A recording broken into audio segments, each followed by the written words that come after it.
Hi hello నమస్తే welcome to Telugu ప్రభ. నేను మీ శివజ్యోతి. ఇప్పుడు మనతో ప్రొఫెసర్ గాలి వినోద్ కుమార్ గారు ఉన్నారు. ఇప్పుడు వారి ప్రయాణం ఎలా జరిగింది, చిన్నప్పటి నుంచి ఇప్పటి వరకు వారు ఏ ఏ స్టేజెస్ ఫేస్ చేశారు, ఇప్పుడు మనం వారిని అడిగి తెలుసుకుందాం. హాయ్ అండి, నమస్తే. నమస్తే సార్, మీరు వరంగల్ నుంచి ఉస్మానియా ప్రొఫెసర్గా చేస్తూ తర్వాత ప్రిన్సిపల్గా చేసి మీ జర్నీ ఎలా జరిగింది సార్?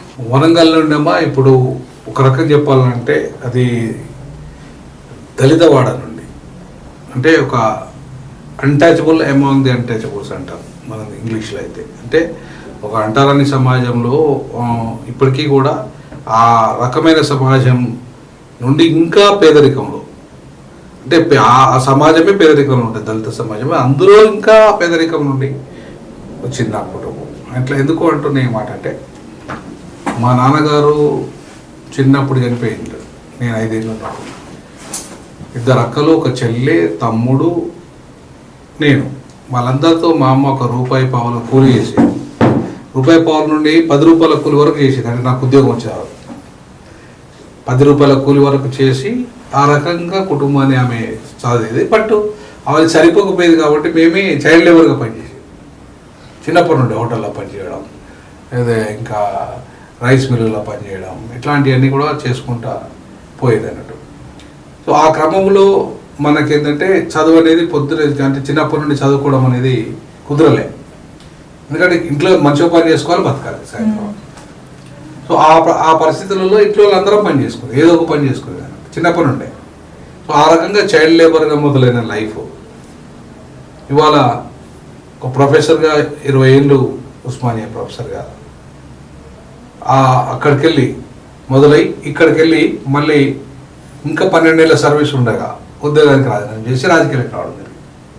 అంటే ఇవి ఇవాళ ఏంటంటే దీంట్లో వచ్చే ప్రధానంగా గమనించాల్సింది ఏంటంటే, పేదరికం అనేది చదువుకి ఎట్టి పరిస్థితులు అడ్డు కాదు అనేదాన్ని నా బెస్ట్ ఎగ్జాంపుల్గా చెప్పాల్సి. మీరు ఇప్పుడు ప్రొఫెసర్గా చేశారు, ఇప్పుడు అది మానేసి ఇప్పుడు రాజకీయాల్లోకి ఎందుకు రావాల్సి వచ్చింది సార్? ప్రధానంగా ఎందుకు రావాల్సి వచ్చిందంటమ్మా, ఇప్పుడు మళ్ళీ నా కుటుంబం గురించి చెప్పాలనుకుంటున్నాను. పేదరికంలో ఉండడానికి కారణం ఏంటి? మేము పేదరికంలో ఉండడానికి కారణం ఏంటి? పాలకులు. మేమే కాదు, ప్రపంచంలో పోయి దేశంలో చాలా మంది పేదలుగా ఉండడానికి కారణం ఏంటి? పాలకులు. ఎవరైతే పరిపాలిస్తున్నారో ఈ భారతదేశంలో పుట్టిన ప్రతి వారికి, కుటుంబానికి జీవించాలంటే వాళ్ళకి ఏం కావాలి? ఉపాధి కావాలి, లేదా ఉద్యోగం ఉండాలి. ఏమి లేకుండా జీవించాలంటే ఎట్లా జీవిస్తారు? కూలి ఉండాలి, కనీసం కూలి ఉండాలి, కూలి రేట్లు ఉండాలి, వాళ్ళకి సరైన రేటు ఉండాలి, ఆ కూలికి వేతనాలు అవి ఉండాలి. అవి లేకుండా బతకాలంటే మనిషి బతకలేదు. సో ఇవన్నీ చేయాల్సింది ఎవరు? పాలకులు. ఎవరైతే ఈ దేశాన్ని, ఈ రాష్ట్రాలను పరిపాలిస్తున్నారో వాళ్ళు సరైన వేతనాలు చెల్లించాలి, సరైన రోడ్లు వేపియాలి, సరైన ఇల్లు కట్టియాలి, లేని వాళ్ళకి ఉపాధి కల్పించాలి, వాళ్ళకి తిండి, ఇవన్నీ చూడాల్సిన బాధ్యత ప్రభుత్వాలది. బట్ ఈ ప్రభుత్వాలు ఫెయిల్ అయినప్పుడు పేదలు పేదలుగానే ఉంటారు, ధనవంతులు ధనవంతులుగానే ఉంటారు, భూమి లేని వాళ్ళు భూమి లేని వాళ్ళుగానే ఉంటారు, ఉపాధి లేని వాళ్ళు ఉపాధి లేని వాళ్ళుగానే ఉంటారు. సో వీటన్నిటిని మార్చాలంటే ప్రభుత్వాలు ఒక సరి అయిన అంటే ఈ సమాజం పట్ల ప్రేమ ఉన్న వాళ్ళు, ఈ సమాజాన్ని మార్చాలనుకునే వాళ్ళు, ఈ సమాజంలో పేదరిక నిర్మూలన, అసమానత నిర్మూలన, అన్ని రకాల అసమానతలు తొలగించే లక్ష్యంగా పనిచేస్తున్న భారత రాజ్యాంగం ఏదైతుందో దాన్ని తెలిసిన వాళ్ళు పాలకుడైతే ఖచ్చితంగా ఈ సమాజం మారుతుంది. ఇప్పుడు నేను ఒక టీచర్గా ఉంటే నేను ఒక 1000 మంది విద్యార్థులను మాత్రమే క్లాసులు చెప్పగలుగుతాను. కానీ ఒక ఎంపీ అయితే ఒక 25 లక్షల మంది ప్రజలకు నేను ప్రతినిధి అవుతాను. అంటే ఇక్కడేమో ఒక 1000 మంది విద్యార్థులకు మాత్రమే ప్రతినిధి అవుతాను, కానీ అక్కడ పోతే 25 లక్షల మంది ప్రజలకు ప్రతినిధి అవుతాను. లేకపోతే కేంద్ర మంత్రి అయితే ఈ దేశానికే ప్రతినిధి అవుతాను. అవునా? సో కాబట్టి మనం ఎప్పుడైనా సరే అంటే ఊర్లో ఉన్నప్పుడు మనం ఊరికి వరకే పరిమితమే. మనం ఇవాళ విశ్వవిద్యాలయానికి వచ్చేసరికి విద్యార్థుల వరకు పరిమితమైనాము. రాజకీయాలకు వస్తే మొత్తం సమాజానికి మనం ఒక ప్రతినిధిగా తయారవుతాం. ఫర్ ఎగ్జాంపుల్, నేను దర్బన్ సదస్సుకు, దళితవాడ నుండి దర్బన్ సదస్సుకి వెళ్ళాను ఒక విద్యార్థిగా లా పిహెచ్డి అప్పుడే ఎంటర్ అయినా. నేను లాలో పిహెచ్డి చేస్తున్నా.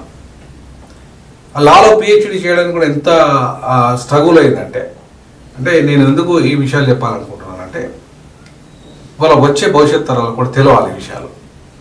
నేను డాక్టర్ అంబేద్కర్ లాగా ఇవాళ నేను అనిపించుకోవాలి, డాక్టర్ బిఆర్ అంబేద్కర్ లాగా డాక్టర్ గాలి వినోద్ కుమార్ అనిపించుకోవాలి. మరి నాకు ఒకవైపు మొత్తం పేదరికం ఉంది, ఒకవైపు స్కూల్కి వెళ్ళలేని పరిస్థితి. అసలు నేను డైరెక్ట్గా స్కూల్లో ప్రాథమిక స్థాయిలో చదవలే.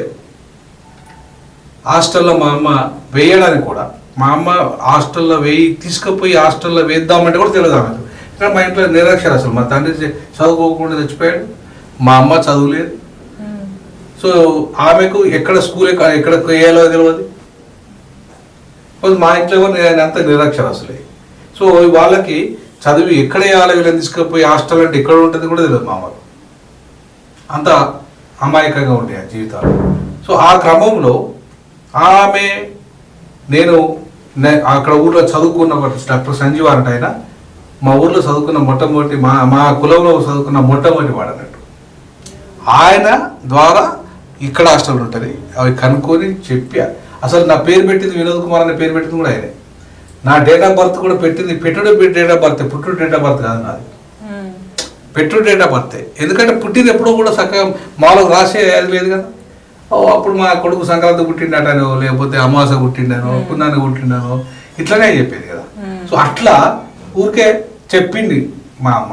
సో దాన్ని బట్టి అందదు ఆయన వేసిన డేట్. సో ఆ రకంగా నా డేట్ ఆఫ్ బర్త్ వచ్చింది. సో ఈ రకమైన సిచ్యువేషన్స్లో ఉన్న కుటుంబంలో వాళ్ళ ఆనాడే అంబేద్కర్, బాబాసాహెబ్ అంబేద్కర్ కోమో వాళ్ళ నాన్న ఉద్యోగం చేశాడు, వాళ్ళ నానే ఉద్యోగం చేశాడు. కాళీశ్రీరామ్ గారికి వాళ్ళ నాన్న ఉద్యోగం చేశాడు.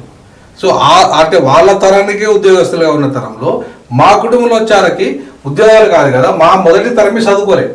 అంటే ఇప్పుడు నేను చదువుకున్నా, మా ఇంట్లో ఎవరు చదువుకోలేదు. తర్వాత నా తర్వాతనే చదువు అనేది వచ్చేసింది. సో మొదటి తరంలో చదువుకున్న వాళ్ళు ఆ ఒక ఉద్యోగ అవకాశాలు పొంది ఉన్నత స్థితిలోకి ఎదగాలంటే ఎంత స్ట్రగుల్ ఉంటుంది.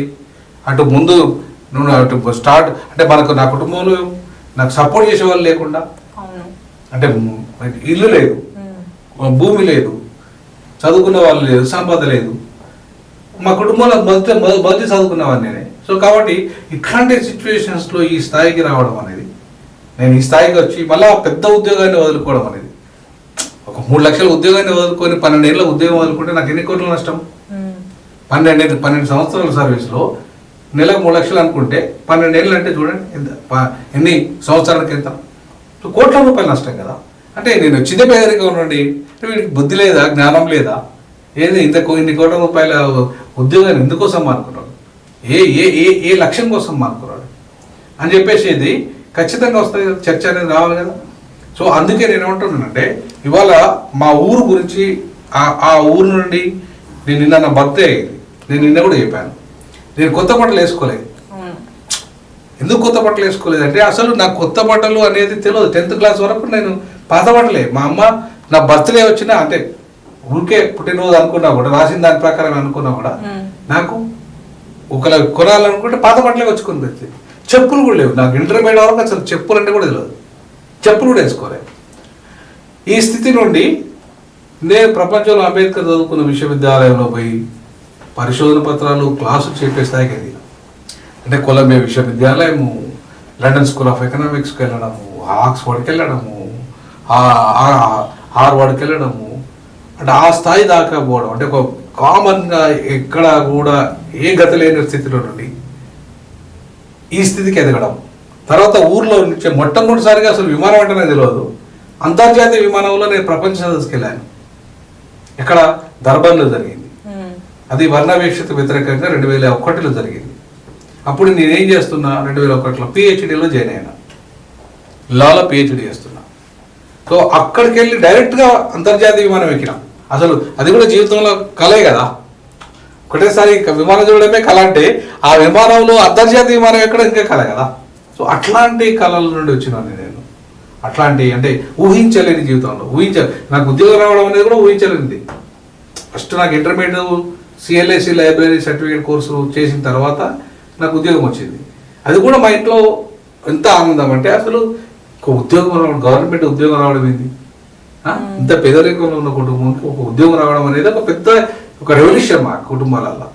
అట్లాంటి సిచ్యువేషన్ నుండి 1993లో నాకు లైబ్రరీయన్ పోస్ట్ వచ్చింది. లైబ్రరీయన్ పోస్ట్ వచ్చినప్పుడు నేను పోయి ఉద్యోగంలో జాయిన్ అయ్యేటప్పుడు కొంచెం జి వినోద్ కుమార్ అని ఇట్లా పొడుగు సంతకం పెడతాను, ఇట్లా పొడుగు పెడతా. అయితే ఆయన దామోదర్ రెడ్డి అంటే ఆయన ఉన్నాడు అక్కడ. ఆయన ఏమేయో గెజిటెడ్ ఆఫీసర్ లేక సంతకం పెడతాను అన్నాడు.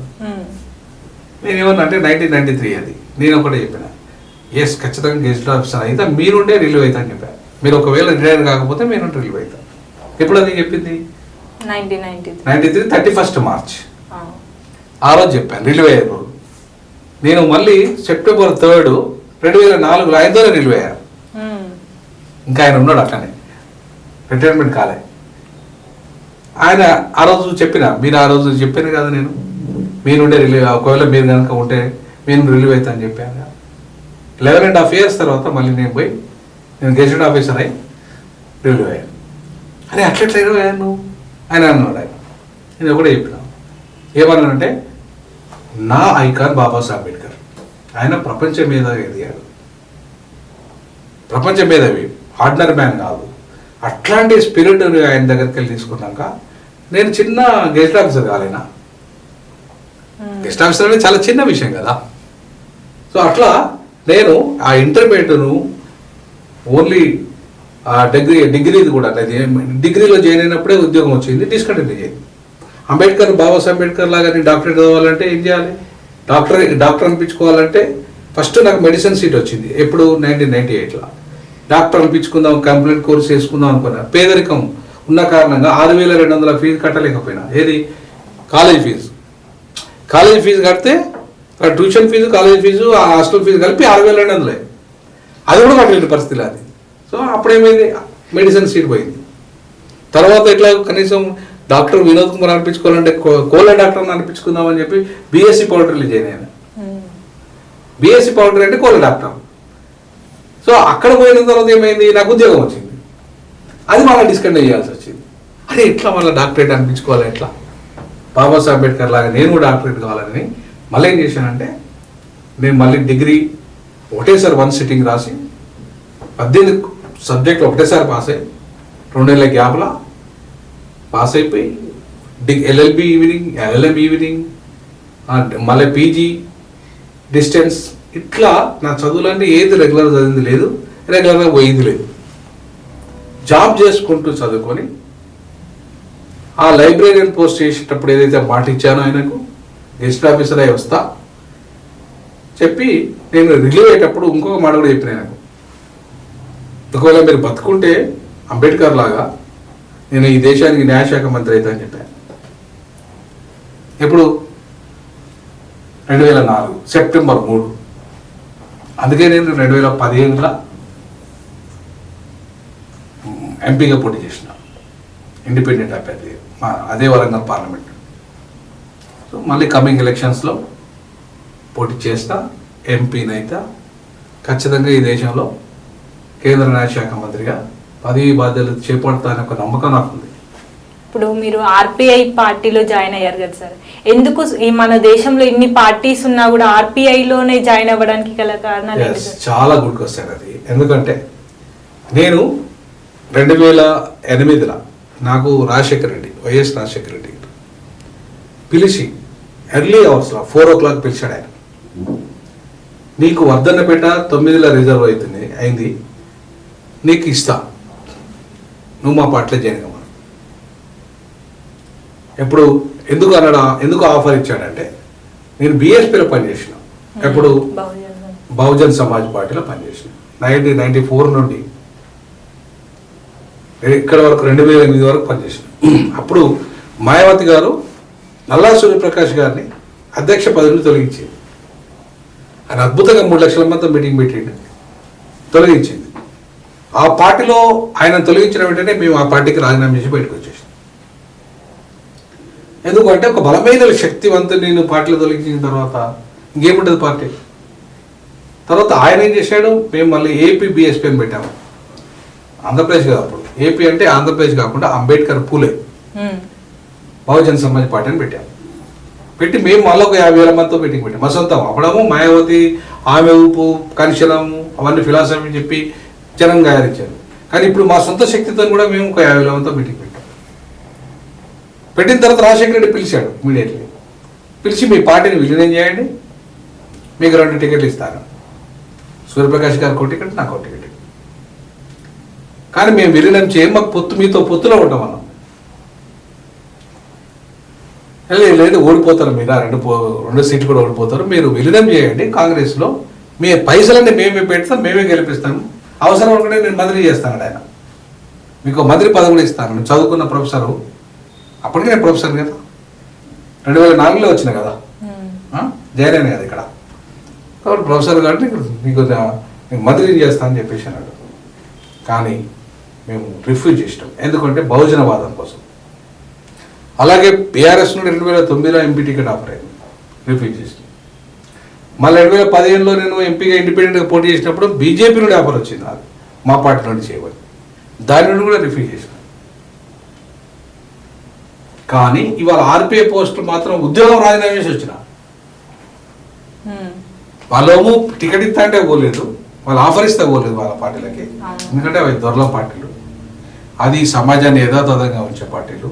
అగ్రవర్ణాలు అగ్రవర్ణాలుగా ఉండాలి, బడుగు వర్గాలు బడుగు వర్గాలుగా ఉండాలి, అంటరానితనం అట్లనే ఉండాలి, పేదలు పేదలుగానే ఉండాలి, ధనవంతులు మరింత ధనవంతులుగా ఉండాలి. అంటే యథాతథ సమాజంలో ఉండాలి. ఏదో అయ్యా బాధ్యత మీకు 2 కిలోల బియ్యం ఇస్తాం, లేకపోతే మీకు ఇంకేదో ఏది 4000 పెన్షన్ ఇస్తాం, లేకపోతే ఇంకా ఇట్లాంటివన్నీ ఈ ఆఫర్, ఈ పథకాలు, ఉచిత పథకాలన్నీ కూడా. సో వాటి వల్ల సమాజం మారదు. ఎట్లా మారుతుంది? ఇప్పుడు ఫర్ ఎగ్జాంపుల్ నన్నే తీసుకో, నా కుటుంబం ఎట్లా మారింది? ఒక చదువు వల్ల మారింది, విద్య వల్ల మారింది. ఒక మంచి చదువు నేను చదువుకోవడం వల్ల, అంటే కష్టపడైనా సరే నేను ఇలా ఉన్నత స్థితికి ఎదగడానికి కారణము నాకున్న ఏకైక ఆయుధం విద్య. ఇప్పుడు మీ టీవీ సాక్షిగా అదే చెప్పాల్చుకున్నాం. పేద ప్రజలకి ఇవాళ భూమి లేని పేద ప్రజలకి, సంపద లేని పేద ప్రజలకి ఇవాళ ఉన్న ఏకైక ఆయుధం విద్య. ఆ విద్య ద్వారా మాత్రమే ఇవాళ మనం ఒక ఉన్నతమైన స్థితికి ఎదగచ్చు అనే దానికి ఈ దేశంలో, ఈ ప్రపంచంలో అనేక మంది ఉదాహరణలు ఉన్నారు. అందులో బాబాసాహెబ్ అంబేద్కర్ ఒకరు, నేను కూడా ఒకరు. సో కాబట్టి ఇవాళ పేదరికాన్ని మనం జయించాలంటే విద్య ద్వారా జయించవచ్చు అనేది మనం, అదొక్కటే ఆయుధం తప్ప మరొక ఆయుధం లేదు మన దగ్గర. ఎందుకంటే ఇప్పుడు భూస్వాములు అయితే భూమి ఉంటుంది, వాళ్ళు దాన్ని దున్నుకోవచ్చు, అమ్ముకోవచ్చు, లేదా వాళ్ళు వ్యాపారం చేసుకోవచ్చు. కానీ పేదలు ఏం అమ్ముకోగలుగుతారు? ఇదే ఒక రిజర్వేషన్లు పెట్టి బాబాసాహెబ్ అంబేద్కర్ రిజర్వేషన్ ఇచ్చింది కాబట్టి ఆ రిజర్వేషన్ పుణ్యాన్ని ఇవాళ అంత ఇంత ఉద్యోగం ఉంటున్నాం. అదే రిజర్వేషన్ పుణ్యాన ఇవాళ ఎవరు మంత్రి అయ్యిండు? వివేక్ వెంకటస్వామి. అవునా? వివేక్ వెంకటస్వామి మంత్రి అయ్యిండు, కానీ ఆయన దగ్గర ఎంతో డబ్బు ఉంది. వాళ్ళ ఎంత డబ్బు, ఇలా ఒక రకంగా చెప్పాలంటే తెలంగాణ అంబానీ ఆయన. ఆయన దేనివల్ల అయ్యిండు? వాళ్ళ నాన్న రిజర్వేషన్ల వల్ల ఎంపీ కాగలిగింది కాబట్టి సంపాదించుకోగలిగిండు వాళ్ళు. ఒకవేళ అవే రిజర్వేషన్ బాబాసాహెబ్ అంబేద్కర్ రాజకీయ రిజర్వేషన్ ఇవ్వలేదు అనుకో, ఏంటి పరిస్థితి వాళ్ళ కుటుంబాన్ని? ఒకవేళ వినోద్ కుమార్ అనేవాడు నాలాంటి నేను ఇవాళ రిజర్వేషన్ లేవనుకో, ప్రొఫెసర్ అయ్యున్నా, విద్యలో రిజర్వేషన్ లేకపోతే అయ్యున్నా. ఇట్లా ఈ సమాజంలో మాకు రిజర్వేషన్ అనేది మమ్మల్ని మనుషులుగా ఇవాళ విద్యారంగంలో ఎదగడానికి, ఆయన వివేక్ లాంటి వాళ్ళ రాజకీయాలు ఎదగడానికి, ఇంకా కొంతమంది ఆర్థికంగా ఎదగడానికి అనేక రకాలుగా ఉపయోగపడింది. కాబట్టి ఇవాళ నిలబెట్టుకోవాలి. సో ఈ సిచ్యువేషన్స్లో ఇవాళ విద్య అనే ఒక ఆయుధాన్ని, ఇప్పటికీ నేను చెప్తున్నా పేద ప్రజలకు ఒకటే, మీరు ఇవాళ మీ పేదరికం జయించాలంటే విద్య అనే ఒక ఆయుధాన్ని బలంగా తీసుకోండి, చదవండి. ఇవాళ విద్య ప్రైవేట్గానే కావచ్చు కాక, కానీ అయినా ఇంకా ప్రభుత్వ పాఠశాలలు ఉన్నాయి, ప్రభుత్వ కళాశాలలు ఉన్నాయి. కాబట్టి వాటిని ఉపయోగించుకొని అయినా సరే మీరు మీ జీవితాలు మారాలంటే చదువు అనేది ఒక మార్గంగా ఎంచుకోవాలంటున్నా. అందుకే అంబేద్కర్ ఏమంటాడు? Education is empowerment the individuals and also the society అంటాడు. And education is the weapon to change the society అంటాడు Ambedkar. Education can change the society, change the individual అని, చేంజ్ ద పాలిటిక్స్. చదువుకున్న వాడి వల్లనే ఇవాళ మార్పు అనేది ఒక దారి పడుతుందని చెప్పాడు అంబేద్కర్. సో అందుకే అంబేద్కర్ యొక్క ఆలోచన విధానంతో ఆయనలాగే ఉండాలని, ఆయన టైప్ అద్దాలు పెట్టుకున్నాం, ఆయనలాగే ఉండాలని కోటు వేసుకున్నాం. ఎందుకంటే నా ఐకానే అంబేద్కర్, నా జీవితం ఒక రకంగా అంబేద్కర్ అనే జీవితంతో ముడిపడి, నా రూపాన్ని తల్లిదండ్రులు ఇవ్వచ్చు కాక నా ప్రతిరూపం అంతా అంబేద్కరే. తల్లిదండ్రులు నాకు నా రూపాన్ని ఇచ్చారు, కానీ ప్రతిరూపము అంతా అంబేద్కర్నే ఎందుకు తీసుకురాగలంటే అంబేద్కర్ కోట్లాది మంది ఆరాధ్య దైవం ప్రపంచంలో. అట్లాంటి అంబేద్కర్ని ఇవాళ ఐకాన్గా స్వీకరించిన ప్రతి వాడు బాగుపడేది తప్ప చెడిపోలేదు. సో అందుకే నేను ఏమంటానంటే మా దళిత సమాజమే కాకుండా పేద ప్రజలంతా ఏవల అగ్రవర్ణాలలో కూడా పేదలు ఉన్నారు, అన్ని వర్గాలలో పేదలు ఉన్నారు. మీ పేదలంతా చదువు ఒక ఆయుధంగా తీసుకోండి అంటున్నా. పేదరికానికి చదువు అడ్డు కాదంటున్నా. చాలామంది జీవితాలు అందరికీ నిదర్శనం అంటున్నా. ఇవాళ ఆర్టిఫిషియల్ ఇంటెలిజెన్స్ వచ్చింది, ఈరోజు ప్రతి టెక్నాలజీ వచ్చింది, ఇవాళ ఇన్ఫర్మేషన్ రెవల్యూషన్ వచ్చింది, సోషల్ మీడియా వచ్చింది. ఇదంతా చదువుకున్న వాడికి మాత్రమే ఎక్కువ దాన్ని యూజ్ చేసుకునే ఆస్కారం. ఇవాళ ఆ చదువుకోకుంటే పోతే వీటిలో నీ రోలే లేదు. నువ్వు గుడ్డే, నువ్వు ఫోన్ మాట్లాడడానికి మాత్రమే పనికొస్తుంది తప్ప మిగతా ఏం చేయలేవు, దాన్ని ఏం వాడలేవు. నీ దగ్గర ఇంత ఆండ్రాయిడ్ ఫోన్ ఉన్నా ఏం ఫోన్ ఉన్నా వాడలేవు. కనీసం నీకు నాలెడ్జ్ ఉందనుకో, చదువు ఉందనుకో, నువ్వు దాన్ని ఆట ఆడగలుగుతావు, ప్రపంచాన్ని ఆ ఫోన్ ద్వారా శాసించగలుగుతావు. సో ఇవాళ ఆ చదువు అట్లాంటి టెక్నాలజికల్ నాలెడ్జ్ కూడా చదువు ద్వారా మాత్రమే వస్తుందని నాకు అభిప్రాయం.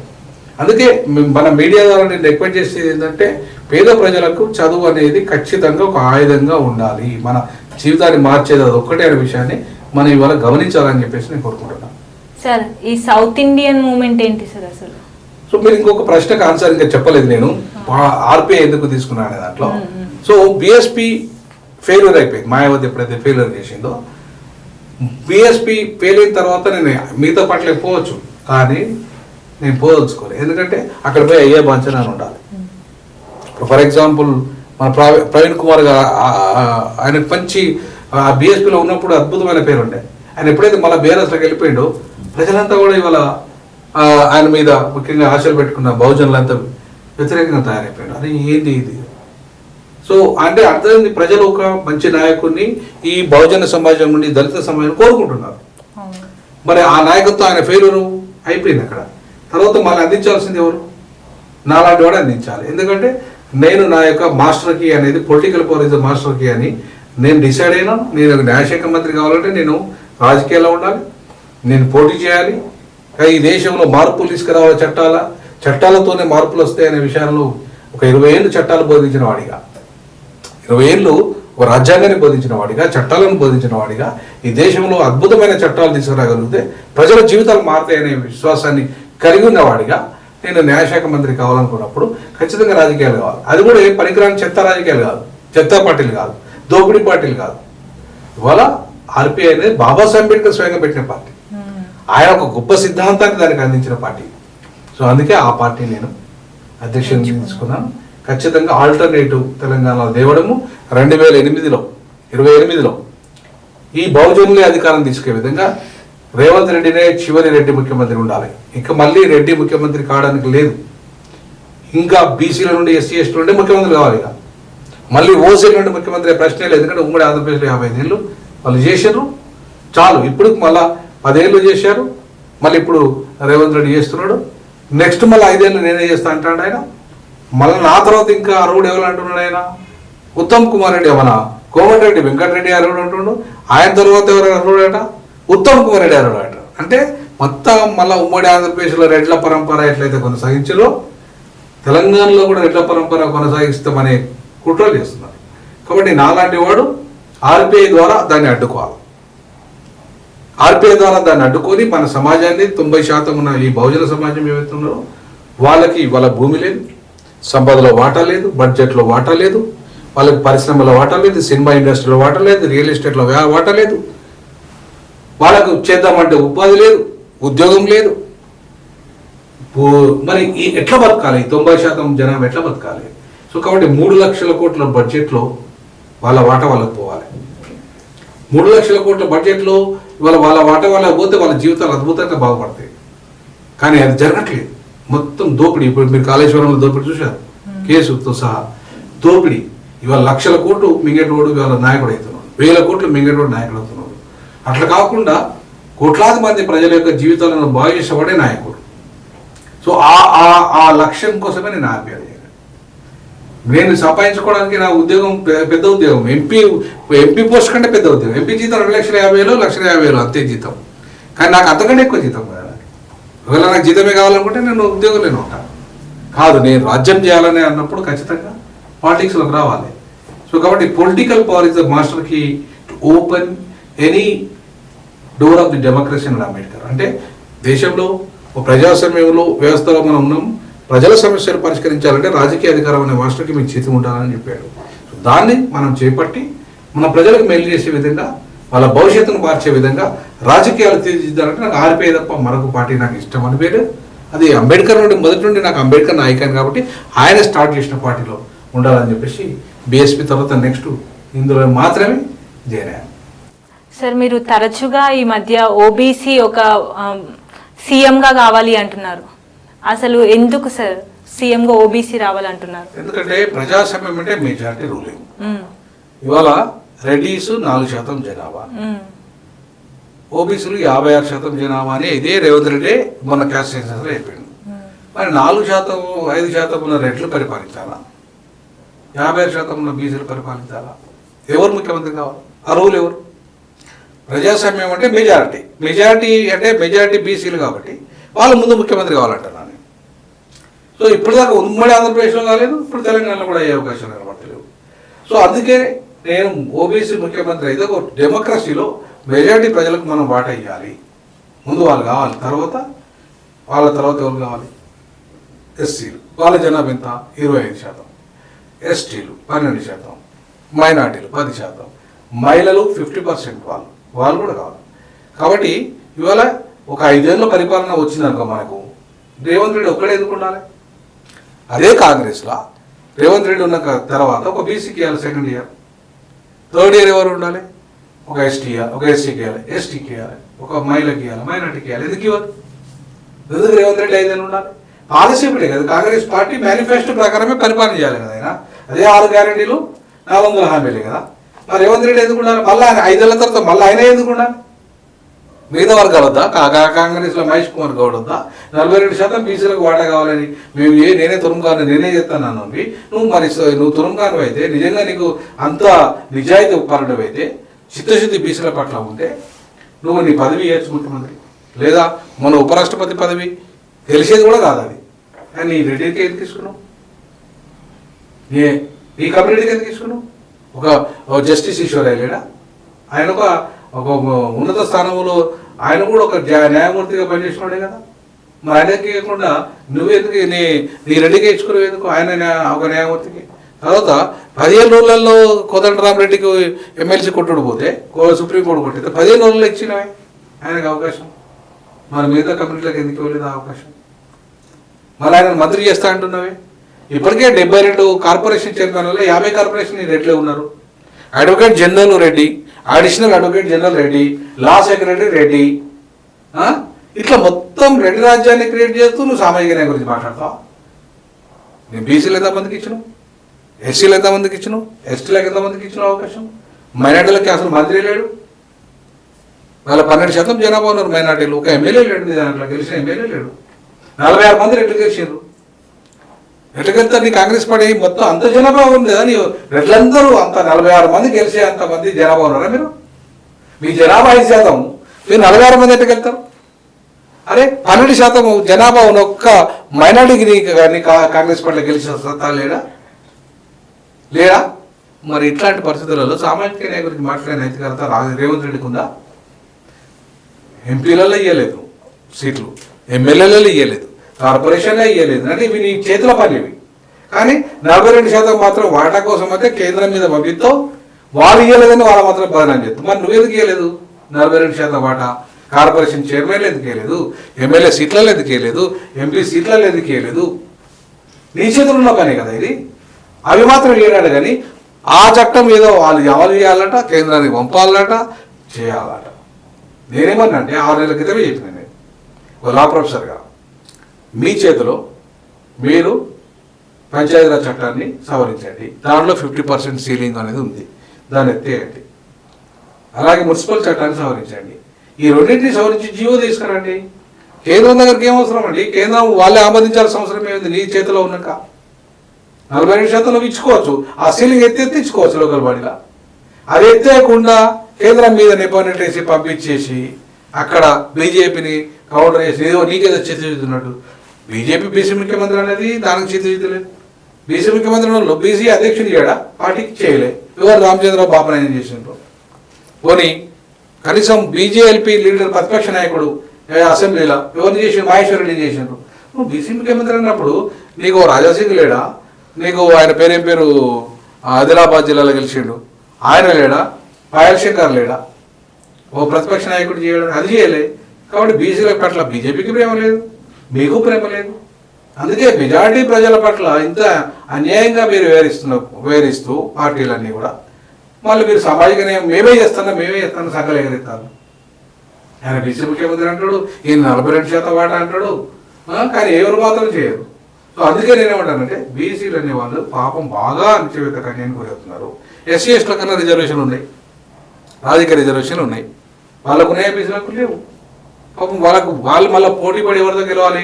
రెడ్లతోనో వెలమలతోనో కమ్మలతోనో పోటీ పడి గెలవాలి. సో అందుకే నేనేమంటానంటే బాగా అన్యాయానికి గురవుతున్న బీసీలు, బాగా అన్యాయానికి గురవుతున్న మహిళలు. అంబేద్కర్ ఇవాళ రాజీనామా ఎవరి కోసం చేసిండు? ఇద్దరి కోసం చేశాడు.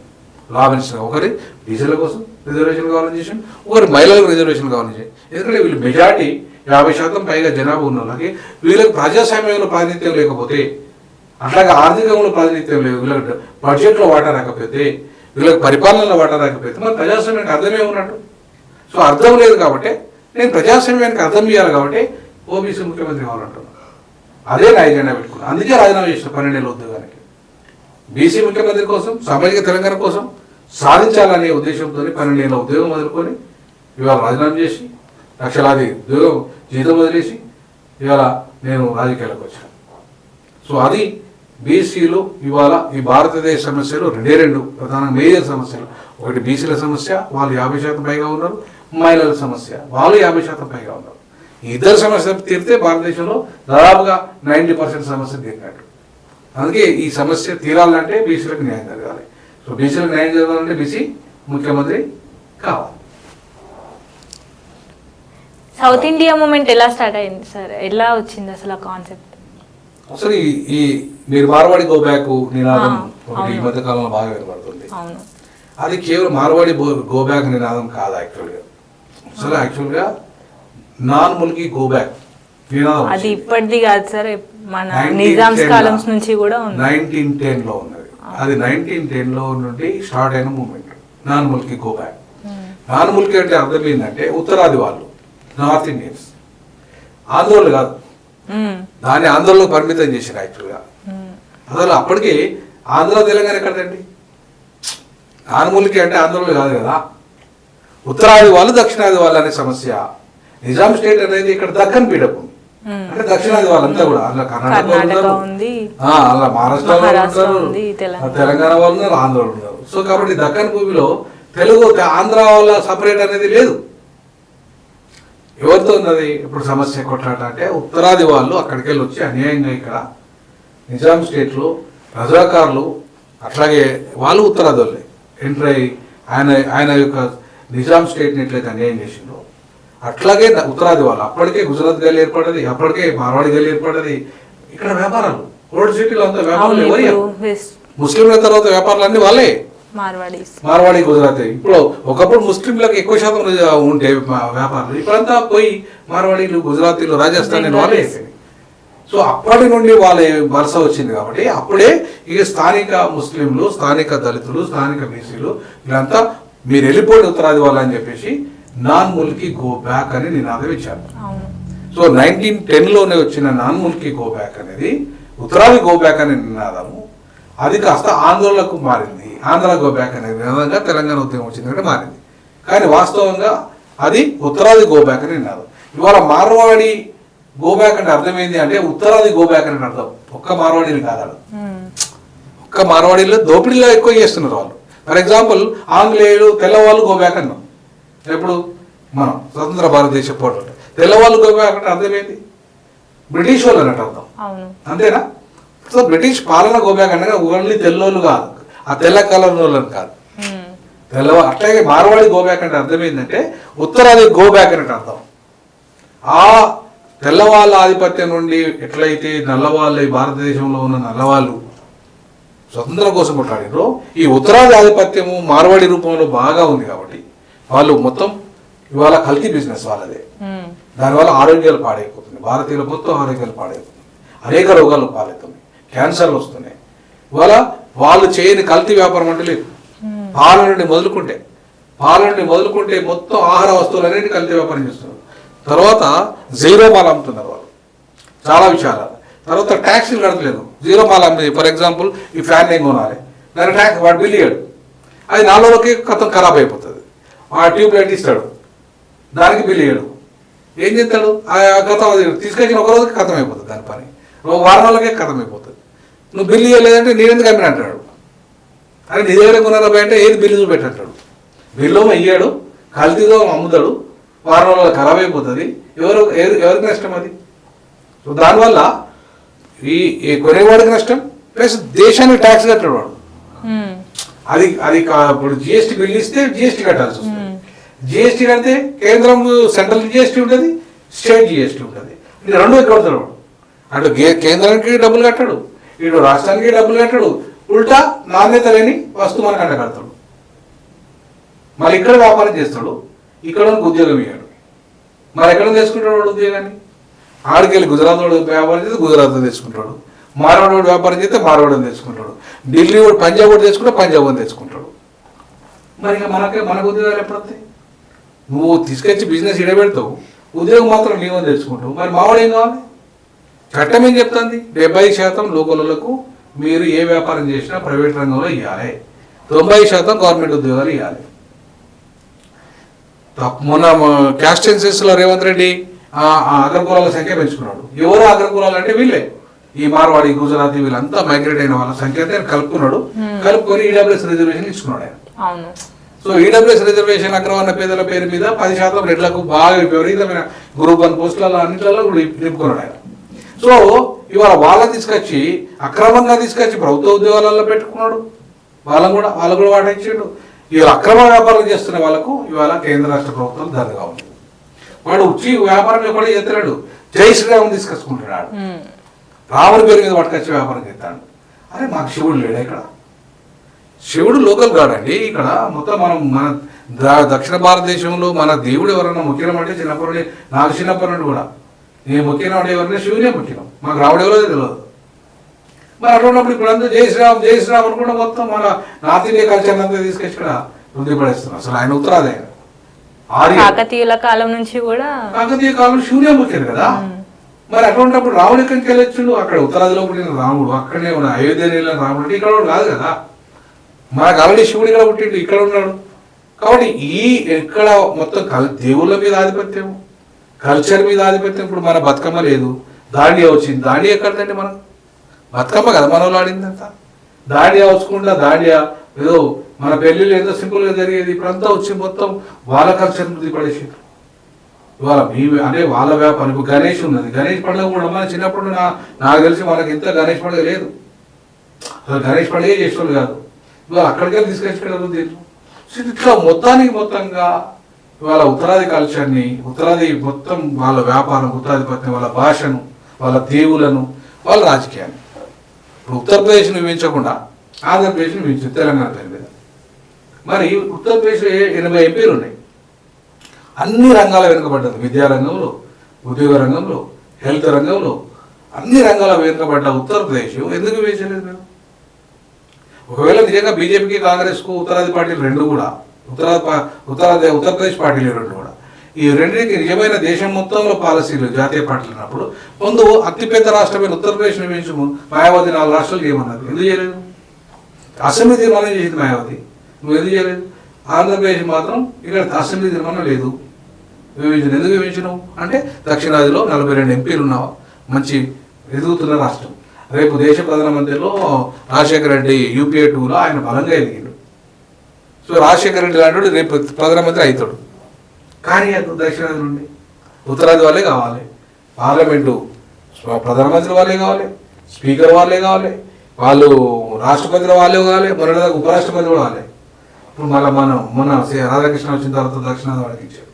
అంటే మొత్తంగా మీకే మొత్తం దేశంలో గుత్తాధిపత్యం ఉండాలి, కేంద్ర పరిపాలన మీ చేతుల్లో ఉండాలి. ఇవన్నీ ఉండాలంటే ఏం చేయాలి? దక్షిణాదిని వీక్ చేయాలి. సో మొదటి నుండి జరుగుతుంది కుట్ర ఇది. అసలు ఈ దేశ మూలవాసులు ఎవరైనా ఉన్నారంటే ద్రావిడులు, దక్షిణాది వాళ్ళు. సో అందుకే ఉత్తరాది నుండి వచ్చిన ఎవరైతే ఈ జాతులు ఉన్నాయో, ఈ జాతులన్నీ మన భాష మీద, మన ప్రాంత భాష మీద, ఈ దేశ మూలవాసుల మీద, ఆధిపత్యం చేస్తూ వాళ్ళ భాషల్ని అది వాళ్ళ భాష ఏంటిది హిందీ భాష, వాళ్ళ ఇంకో భాష ఏంటిది ఇది సంస్కృత భాష. ఈ రెండు కూడా మన దేశం మనం మాట్లాడే భాషలు కూడా కానే కాదు. సో వాళ్ళు బలవంతంగా హిందీ భాష రుద్దడం, బలవంతంగా సంస్కృతం రుద్దడం. మీరు చూడండి ఒకసారి బడ్జెట్ ఇవాళ 2,553 కోట్లు కేటాయించిందండి ఒక సంస్కృత భాషకి. సంస్కృత భాష అభివృద్ధి కోసం కేంద్రం కేటాయించిన నిధులు, మొత్తం మన దక్షిణాది కోసం కేటాయించిన నిధులు 5 కోట్లు. మన దక్షిణాది భాషలన్నింటి కోసం కేటాయించిన 5 కోట్లు. మొత్తం ఒక్క భాష కోసం కేటాయించినది 2,500 కోట్లు. మన భాష కోసం 500 కోట్లు అనుకుంటా. మొత్తం 5 కోట్లు 500 కోట్లు. ఒక్క భాష కోసం 2,500 కోట్లు కేటాయించారు. అంటే చూడండి ఎంత వాళ్ళ చేతిలో బడ్జెట్ ఉంది కాబట్టి వాళ్ళకి కేటాయించుకుంది. అట్లాగే రైల్వే బడ్జెట్, అట్లాగే మొత్తం టోటల్ బడ్జెట్ అంతా వాళ్ళ ప్రాంతాన్ని అభివృద్ధి చేయడం కోసం. మరి మనం ఎందుకు ఇలా పన్నులు కట్టేది? పన్నులో మనం 80% మనమే కడుతున్నాం పన్నులు. వాళ్ళు 20% పన్నులు వాళ్ళు కడుతున్నారు, డబ్బంతా వాళ్ళకు పోతారు. ఇలా డీలిమిటేషన్లో 130 సీట్లు మనకు ఉన్నాయి. ఇప్పుడు డీలిమిటేషన్లో మనం 30 సీట్లు కోల్పోతాం, 100 సీట్లకు పరిమితం అవుతాం. వాళ్ళు ఆ 30 సీట్లు అక్కడ పెరుగుతున్నాయి. ఎక్కడ? ఉత్తరప్రదేశ్లో, ఉత్తర భారతదేశంలో. అంటే ఇప్పటికే మీరు 303 స్థానాలు మీకు ఉన్నాయి. మళ్ళీ మా 30 సీట్లు కూడా మీరు కొట్టేస్తే ఇక మీకు మాతో పనే ఉండదు. ఇక మెజార్టీ ఎవరికి ఉంటాయి? ఉత్తర భారతదేశం ఉంటుంది. సో కాబట్టి టోటల్గా కల్చరల్ పరంగా, రాజకీయ పరంగా, ఆర్థిక పరంగా అన్ని రకాలుగా ఉత్తరాది ఆధిపత్యం మన మీద కొనసాగుతుంది. కాబట్టి దక్షిణ భారతదేశ ఉద్యమం అనేది నేను స్టార్ట్ చేసింది కాదు, పెరియార్ హాయంలోనే. అప్పుడు దక్షిణ భారతదేశానికి సపరేట్గా ద్రవిడస్థాన్ ప్రత్యేక దేశమే కావాలన్నాడు ఆయన. పాకిస్తాన్ విడిపోయినప్పుడు మాకు ప్రత్యేక 1947లో మాకు కూడా ఇప్పుడు ద్రవిడస్థాన్ ఇవ్వండి అన్నాడు. ముస్లింలకు పాకిస్తాన్ ఎట్లయితే మీరు ఇచ్చిండ్రో, ఈ ద్రవిడ ప్రాంతం అది, ద్రవిడ భూమి, ద్రవిడ భాషలు, మీ ఉత్తరాది ఆర్య భాషలు మాకు సంబంధం లేదు, మీ యొక్క ఆధిపత్యం మా మీద వద్దు, మేము కూడా సపరేట్గా ఉంటామని చెప్పి మాకు ద్రవిడస్థాన్ దేశం ఇచ్చేదామని ఇవ్వలేదు. పోనీ ద్రవిడస్థాన్ దేశం ఇవ్వలేదు. అంబేద్కర్ కోరుకున్నట్టుగానన్నా ఈ హైదరాబాద్ దేశానికి 2వ రాజధాని చేయమన్నారు 55లో, చేసిందా? చేయలే. అంబేద్కర్ కోరుకున్న సుప్రీంకోర్టు బెంచ్ ఇవ్వరా హైదరాబాద్ సౌత్ ఇండియాకి? ఇచ్చిందా? ఇవ్వలే. ఈ సౌత్ ఇండియాకు సపరేట్ క్యారిడార్ డెవలప్మెంట్ కౌన్సిల్ ఏర్పాటు చేయాలి, చేసిందా? బడ్జెట్ ఇచ్చిందా? ఇవ్వలే. మరి సౌత్ ఇండియా మీద ఇంత చిన్న చూపు చూస్తుంటే, సౌత్ ఇండియా మీద ఇంకా అణిచివేస్తుంటే ఈ కేసీఆర్ మాట్లాడు, ఈ చంద్రబాబు మాట్లాడు, ఒక్క స్టాలిన్ తప్ప మీతో ఎవరు మాట్లాడారు? మరి ఈ దక్షిణాది భారతదేశంలో మీరు ఉన్నప్పుడు, మీరు మాట్లాడినప్పుడు మేమన్నా మాట్లాడాలి కదా అని నేను దక్షిణ భారత జాయింట్ యాక్షన్ కమిటీ ఏర్పాటు చేసేసి 2013లో తెలంగాణ రాష్ట్రం విడిపోతే హైదరాబాద్ను ఈ తెలంగాణకు రాష్ట్ర రాజధాని గాను దేశానికి 2వ రాజధాని చేయండి అని చెప్పి పెద్ద ఎత్తున డిమాండ్ చేసినాం. ప్రత్యేక తెలంగాణ ఉద్యమంలో ఉంటూనే, తెలంగాణ ఉద్యమంలో కీలకంగా ఉంటూనే మేము కామన్ క్యాపిటల్ వద్దు, హైదరాబాద్ సెకండ్ క్యాపిటల్ చేయండి. ఎట్లయితే ఢిల్లీ దేశానికి మొదటి రాజధానిగా ఉంది, ఆ ఢిల్లీ రాష్ట్రానికి కూడా రాజధానిగా ఉంది. మరి హైదరాబాద్ కూడా ఉండొచ్చు కదా, హైదరాబాద్ కూడా చేయొచ్చు కదా, మీరు ఎందుకు చేయలేదు? తెలంగాణకు రాజధానిగా చేస్తూ దేశానికి 2వ రాజధాని ఎందుకు చేయలేదు మీరు? ఎందుకు చేస్తే అంటే పవర్ ఇక్కడికి మారుతుంది. 6 నెలలు అక్కడ పార్లమెంట్ నడవాలి, 6 నెలలు ఇక్కడ పార్లమెంట్ నడవాలి. అంటే వాళ్ళకి ఇష్టం లేదు, ఉత్తరాది ఆధిపత్యం పోతుంది, ఇక్కడ దక్షిణాదికి వచ్చేస్తుంది, షిఫ్ట్ అయిపోతుంది. ఇక్కడ సుప్రీంకోర్టు బెంచ్ వస్తే కూడా ఏమవుతుంది, ఇక్కడ కేసులన్నీ కూడా ఇక్కడ ప్రాంతంలో అయ్యి వీళ్ళే పరిష్కారం చేసుకుంటారు. ఢిల్లీ దాకా పోవాల్సిన అవసరం లేదు కదా. ఢిల్లీ దాకా పోకపోతే ఆ ఢిల్లీలో ఉన్న ఎవరైతే సుప్రీంకోర్టు అడ్వకేట్లు ఉంటారో ఒక్కొక్కరు 10 లక్షలు 20 లక్షలు ఫీజు తీసుకుంటారు, ఒక్క అపీరెన్స్కి 5 లక్షలు. ఏం కడతా? ఈ దేశంలో న్యాయం జరగాలంటే 12 లక్షలు కట్టేటోళ్ళు ఉన్నారా? మన హైదరాబాద్కి వస్తే తగ్గిపోతుంది కదా. సో ఇవన్నీ కూడా దేశంలో పరిపాలన విభజన కోసం, ప్రజలు సమగ్రంగా అభివృద్ధి చెందడం కోసం ఈ దేశంలో 2 కోట్ల జనాభాతో ఒక రాష్ట్రం చేయాలన్నాడు అంబేద్కర్. చేసిందా? చేయలే. పోనీ దక్షిణాదికి సపరేట్గా క్యాపిటల్ సిటీ ఇచ్చిందా? ఇవ్వలే. దక్షిణాది సపరేట్గా డెవలప్మెంట్ ఫండ్ ఇచ్చిందా? ఇవ్వలే. అటువంటిప్పుడు దక్షిణాది అస్తిత్వం కోసం కొట్లాడదా? ఈ ఉత్తరాది ఆధిపత్యం, ఈ మార్వాడీలు, ఈ గుజరాతీలు, ఇడ్లీ వాళ్ళ వీళ్ళంతా వచ్చి మొత్తం ఉన్న మా వ్యాపారాన్ని కొట్టేసి, మాకు ఉద్యోగాలు లేకుండా చేసి, మా బడ్జెట్ లేకుండా చేసేసి మీరే కొట్టేస్తే ఇక మేమేందుకు ఇక్కడ దక్షిణాదిలో? అందుకే దక్షిణాది ఉద్యమం ప్రత్యేకంగా ఉండాలి. ఆ ఉద్యమాన్ని మేము సీరియస్గా తీసుకుపోవాలనే ఉద్దేశంతోనే మేము దక్షిణాది జాయింట్ యాక్షన్ కమిటీ ఏర్పాటు చేసినాం. అంతేకాకుండా దక్షిణాది సమస్యల మీద నిరంతరం కొట్లాడతాం. థ్యాంక్ యూ అండి వినోద్ కుమార్ గారు. థ్యాంక్ యూ అమ్మా. Thank you so much. Me valuable టైంని కేటాయించి చాలా ఇన్ఫర్మేటివ్గా మాకు చాలా ఇన్ఫర్మేషన్ ఇచ్చినందుకు చాలా ధన్యవాదాలండి. చూస్తారు కదండి, మరిన్ని ఇలాంటి ఇంటర్వ్యూస్ కోసం చూస్తూనే ఉండండి తెలుగు ప్రభ.